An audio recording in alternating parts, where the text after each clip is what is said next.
French Exit is one of those prospective Oscar contenders that didn't work out, as we shall see with very good reason. It's the new film from Azazel Jacobs, who's the director of Terry and The Lovers, but it's primarily interesting, I think, for the following two reasons.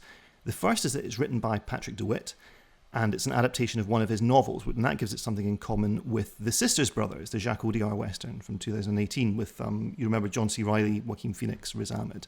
Yeah. A really great film.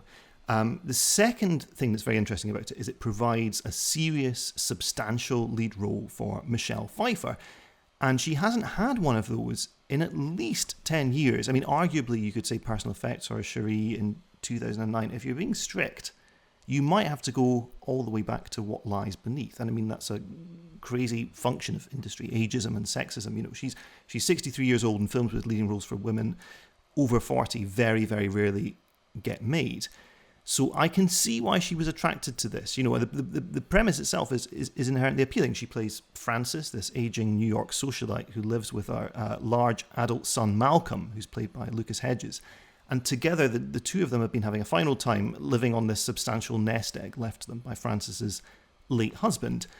But the nest egg has just run out. So she has to work out what they're going to do and where they're going to go. And the solution that she comes up with is to sell everything she owns and relocate with Malcolm to Paris, where they'll both live on the proceeds of the sale in a friend's apartment. Now, there's no question that Malcolm is coming with her. Even though he's already engaged to be married to Imogen Poots, who's living in New York, he has to come with Mum to Paris. The relationship between the two is very close, but it's also not without its tensions, as this clip ably illustrates. What happened when you saw me?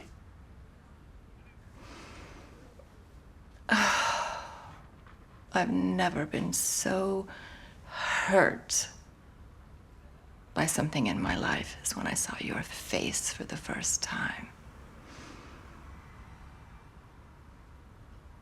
Why? Because you were your father.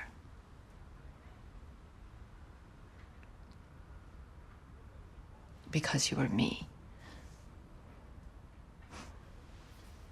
Because you were all three of us. So ruinous. So the story of this indefinite trip to Paris takes the form of a character study that kind of spreads out like ripples from a droplet. So you have the intense mother-son relationship at the heart, and that's where the film begins.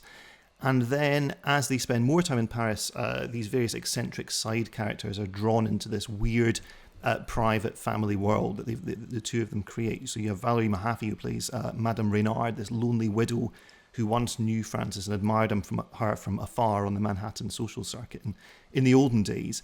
And Daniel McDonnell plays Madeline, who's this fortune teller with whom Malcolm makes what you could describe as a carnal connection on the voyage over.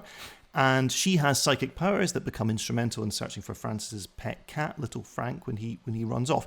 So look, it's the kind of premise. Sorry to interrupt, but what a sentence. That was an absolute belter. Has psychic powers that will prove instrumental in talking to their dead cat husband, Little Frank. Yes, well, look, I'm not sure how much to say about the dead cat husband thing. I mean, because does it count as a plot twist? It's certainly weird, the way in which it's presented. But look, so we'll come back to the dead cat husband psychic stuff in a second. I apologise. Ignore me. The issue with the premise is that this is the kind of film that only works if everyone involved isn't wildly irritating.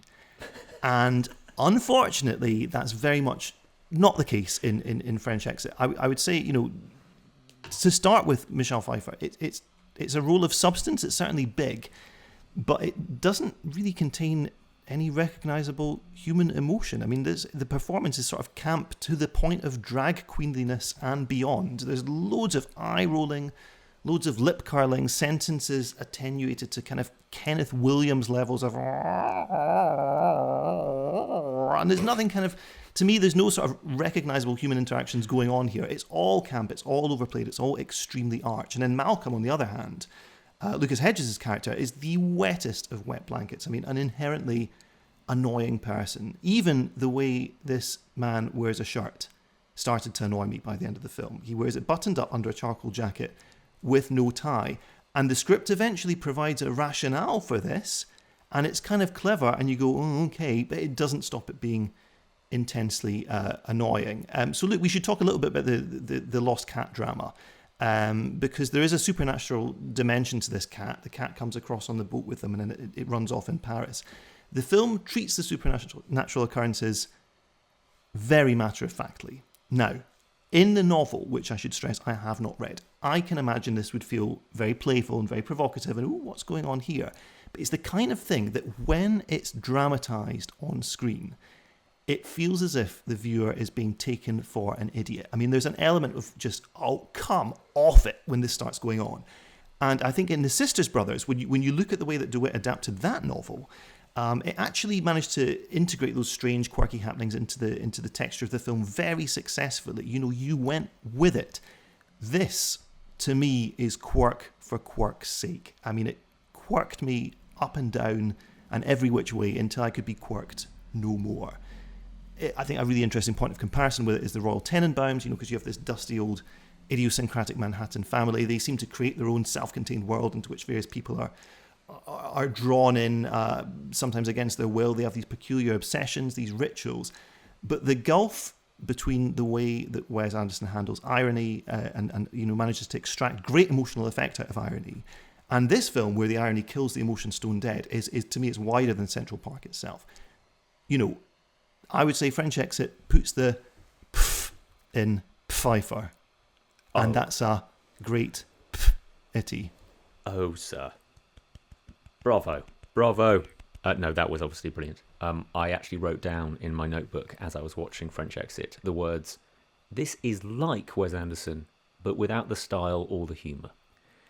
And I reread it back and went, that is so blunt and rude, but I actually kind of have to stand by it. It's one of those, I totally echo what you're saying. It's a arch, cheeky, haughty movie with an abundance of this loud, present oboe in the score. And it's a movie about this odd, difficult woman, and she's very proud of saying that, and she owns it, and I love that. But the movie is that. The movie is odd and difficult. And I wasn't charmed by it. But I got the impression that it really expected you to be charmed by this group of disparate, one-note, odd characters, this crowded flat of eccentrics where they discuss their own levels of luck. And you struggle to find yourself even slightly caring. I think Michelle Pfeiffer, like you say, is exceptional, and I totally understand why she said yes and bit her agent's ear off to say, yes, I want to do this, or rather her hand off. I just don't, the movie does not come together, and to be blunt again, I just didn't find myself liking it at all. We were on the same page on that one, I think. That said, I love Imogen Poots, and she needs to be in more films. But I read what this great... a thankless role for her. I mean, my goodness, she just has to be the drippy girlfriend or the drippy fiancée in New York. And then, of course, she ends up living in this flat with him eventually. She's one of the bunch of waifs and strays that the two of them draw in around them. And it's the opposite. You know those films where a character turns up, the ensemble pieces where a character will turn up and you go, oh, great, it's this person again. Hooray. I can't wait to experience what unique colour and texture they bring to the story. This is the opposite of that. It's just, another one. No, not them. And the luck scene is something else. It is when the camera just moves around the room and one person says, oh yes, I'm very lucky actually. Oh, I'm not lucky at all. Well, I'm quite lucky. Who cares? You're a lot luckier than I am having to sit watching this drivel. I do think, like, you know, you compare it to Royal Tenenbaums. If each person playing this eccentric character was, you know, an incredible actor or a series of well-known faces who you already have affection for, it might be different. But you don't have that, and the movie struggles with it. I want to quote something a colleague of ours, Danny Lee, of the Financial Times, said about this movie, which really stuck with me, which is, it's not a bad party to get stuck at, but one with only one guest worth talking to. And I just really liked that idea because it is the Michelle Pfeiffer show, and I'm not sure that's quite enough in this film. Otherwise, she's going to be, she's fourth fiddle in the Ant-Man films, which is a really weird thing to say about Michelle Pfeiffer. But here we are. It's so depressing. And, you know, it's the kind of role you want to work for her because it's been so long since she's had a piece of writing like this to tackle, you know, something of substance and something of where she is absolutely dead center of the film. And It's big, but it's not good.